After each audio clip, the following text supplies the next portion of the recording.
Hi, my name is Soliday, and today I'll be talking about Chapter 9 of the book, which is called Seeking Answers for Students.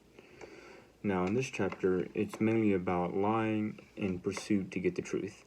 It talks about a student at a college called Central State University, and her name is Lauren, and she recently swapped her major, and she swapped over to journalism, and one of her math credits didn't follow up with just her changing her major, and it didn't count.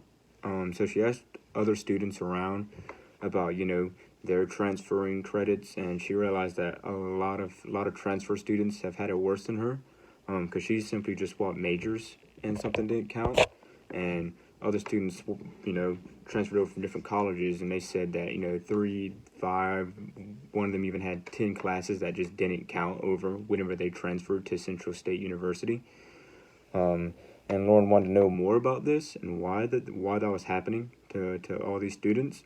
So she first, she went to Google, searched up, and went to a lot of scholarly links, went to a lot of discussions, and she realized that there is no law that says that a college has to or doesn't have to accept every credit or every transfer.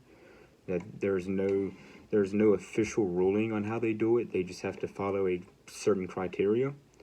And later on, Lauren decided to investigate, and she decided to interview officials or adversaries or even advisors. She decided to interview them and see what they said, and later on she eventually figured out that a reference was a thing called a course equivalency table. This was a certain criteria that Central State University followed in order to know how they get their transfers and what credits would count and which ones wouldn't. And Lauren decided to ask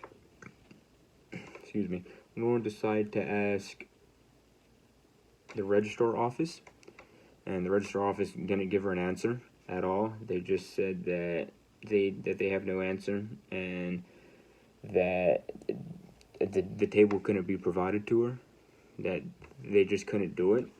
And Lauren thought that was weird, and she did want to go for the table. She wanted to see how they set up things and whether they even had one. So in order to gain the information, she decided to lie.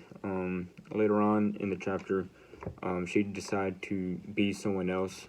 She called the office through the phone.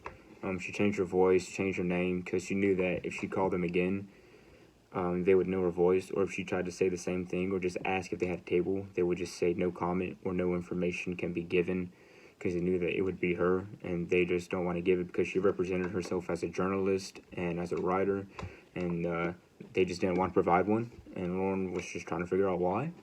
So she said that she was a student from another college, a community college, and she called to see what all classes she needs to take that will have credit to whenever she transfers in a year to Central State University. And she was talking to one of the people on the phone, and she was asking, the classes that she was taking, and she realized that the person that she was talking to had to get a cheat sheet, which was, something that she kind of had to follow in order to even know what information or what all classes would even count, as in she didn't really know the person that she was talking to.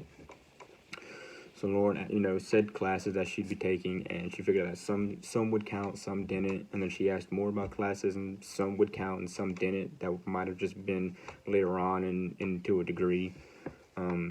After all that, Lauren just almost asked her about the table, but decided that she shouldn't because that would sound suspicious, so instead she hanged up. And then for her report for her class, her journalism class, she wrote what she had and everything like that, and realized that they don't follow an official set of rules on transferring credits, that nothing is really official, that is, she realized that for a person to provide information, they had to have a cheat sheet. They had to have something just to even go by. That it sounds like they didn't really know how they had transfer students over, and how their classes or courses would even count. And after she wrote this, she turned it in, and her professor was wondering why she misinterpreted herself. And after Lauren explain why. The professor thought that was smart, that it was a pretty solid idea, and eventually they took her story and they put it into the paper on why transfers and credits were not doing so good at Central State University. And after it was there, a lot of students had opinions. Some thought that it was good that she lied. They thought like, hey, it was a good thing that you lied to get this information. And some thought that it was bad because it wouldn't represent the college very well, and it would give a terrible face to it. And in my opinion, I believe that she should have lied, because in the end, Central State University eventually started working with the local college, and they finally created a nice table, and they eventually had progression and set up a solid take on what all you need to take, what all won't count, what all will. So I think Lauren Line really helped out a lot more, even with her knowing that it might risk her reputation as a journalist. She knew that the truth is something that she just had to provide and get, no matter how she got it. So I believe, in my opinion, that it was a good thing that she lied. It was a good thing that she represented herself as somebody else and wrote about it. And because, like I said, it led to progression. Because sometimes people won't give you the truth, and I feel like you do need to get it. You do need to get the truth, no matter how. And the way that Lauren did it was solid, because she wasn't misinterpreting anything. She wasn't using it for negativity or harm. She just wanted to know the truth on why transfers and how the college bases people on their credits and what all will count and what all courses won't. And I believe that's a good thing, to find the truth, whether it's going to make you look bad or not. Because if somebody won't provide you the truth, then you definitely do need to go out there and get it yourself, which in a way ruins the honesty aspect and morals. But when it comes to ethics, you should be telling the truth anyways, and shouldn't have things behind curtains. Both sides are messing up on it.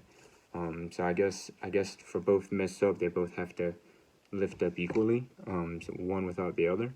So I think overall that lying to gain that truth is something that you had to do. It's something that I respect. I believe that a lot of people do it now, because a lot of people really don't like to tell the whole truth, and information is always misguided or not proven. So to get it in order to gain progress and positivity, and just to know everything that helps out everybody, is something that I believe should happen. And that's basically my take on it. And this has been Soliday. Peace.